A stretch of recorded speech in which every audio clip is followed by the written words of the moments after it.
अस्सलामुअलैकुम, welcome to SLR learning planet. आज के इस वीडियो में मैं आपके साथ मैथ्स की कुछ वर्कशीट शेयर करूंगी जिनके ज़रिए आप बच्चों को नंबर स्पेलिंग सिखा सकते हैं। चलें आए शुरू करते हैं। मोहम्मद, यहाँ पे ये नंबर लिखा हुआ है और ये उसके स्पेलिंग लिखे हुए हैं। आपने भी लिखना है। हाँ जी, आपने क्या करना है, आपने जो है नंबर यहाँ पे कॉपी करना है और साथ ही उसके स्पेलिंग कॉपी करते जाना है। हैंड राइटिंग आपकी नीट एंड क्लीन होनी चाहिए और आपने साथ साथ स्पेलिंग पढ़ते जाना है ताकि आपको स्पेलिंग याद हो जाए। एक बॉक्स छोड़ के एक बॉक्स में लिखना है आपने। है 5 इक्वल FIVE 5। हाँ जी, अब ये बॉक्स छोड़ दें, एक बॉक्स छोड़ दें, क्रॉस ना लगाएं, गंदा ना करें काम। अच्छा, बस ये पहले वाला यहाँ पे cross के साथ चलें, है। यहाँ पे अब लिखें F equals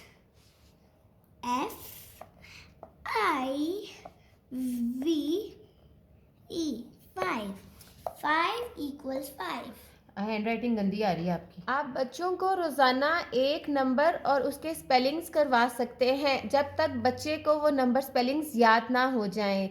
इस तरह की वर्कशीट्स आपको रोज़ाना करनी पड़ेंगी टू मेक श्योर कि बच्चा जो है उस नंबर के स्पेलिंग्स अच्छे तरीके से याद कर ले। पहले बच्चों को आप नंबर्स के स्पेलिंग्स ऊपर लिख कर दें और फिर जो है वो बच्चों को इस तरह की वर्कशीट दें जिसमें बच्चा जो है वो खुद से स्पेलिंग लिखे। इससे आपको अंदाज़ा हो जाएगा कि बच्चों को स्पेलिंग आते हैं या नहीं आते हैं। मोहम्मद, अब आपने ये सारे स्पेलिंग ना ऊंची आवाज़ में बोलते हुए लिखने हैं कि आप किसके स्पेलिंग लिख रहे हैं। ONE 1 TW और 2 THREE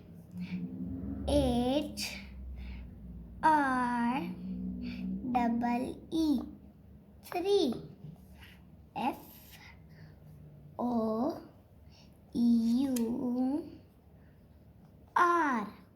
4 FIVE 5। Very good.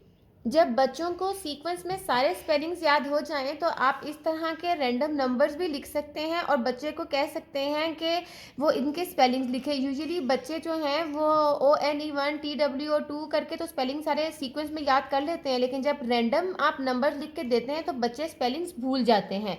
चले मोहम्मद, अब आपने जो है ये रैंडम नंबर्स लिखे हैं, इन नंबर को पढ़ते जाना है और इसके स्पेलिंग यहाँ लिखने। हाँ, बस ये वाला कर दें। ONE 1 TE नहीं, ये ऑर्डर नहीं है। ये ऑर्डर में नहीं है, हाँ जी, इसीलिए ऐसे लिखा हुआ। THREE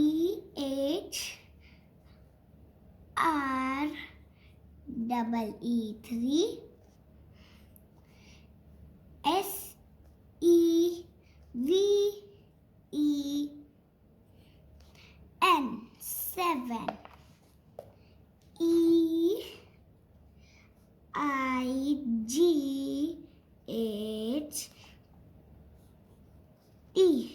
8 ईट है ये।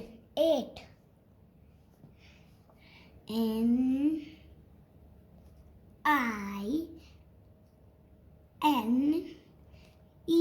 एंड में तो ऑर्डर है 7 8 9। अगर आपको आज की वीडियो अच्छी लगी तो वीडियो को लाइक करना और चैनल को सब्सक्राइब करना मत भूलिए। Thank you so much.